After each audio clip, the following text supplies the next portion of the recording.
இப்போ தளபதி அவர்கள் வந்து பார்த்தீங்கன்னாக்கா மாநாடு அறிவிச்சதுக்கு அப்புறமேட்டு அதோட ரியாக்ஷன் எப்படி இருக்குன்றது மற்ற கட்சிகளுக்கு நல்லாவே தெரியும். இப்போ 10 வருஷமா வந்து பார்த்தீங்கன்னாக்கா ஆட்சியில் இல்லாமல் இப்போ இந்த 5 வருஷம் மட்டும் டிஎம்கே ஆண்டுட்டு அதுக்கப்புறமேட்டு தளபதி விஜய் அவர்கள் ஜெயிச்சாருனாக்கா அதுக்கு டிஎம்கே கிடைச்ச ஒரு கரும்புலி தான்.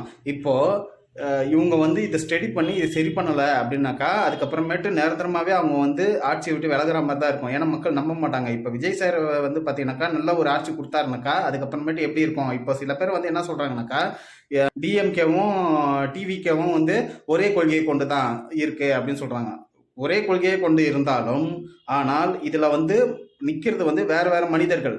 ஓகேங்களா? அதனால வந்து மக்கள் பணி ஆற்றுறதுக்காக தளபதி விஜய் அவர்கள் வந்து வராரு. இப்போ அவருக்கு எவ்வளோதான் வந்து சில ஐட்டவிங்கெல்லாம் வந்து இவர் சரியில்லாதவர், இவர் கிறிஸ்டினு, இவர் வந்து எல்லாம் சொல்லியிருந்தாங்க.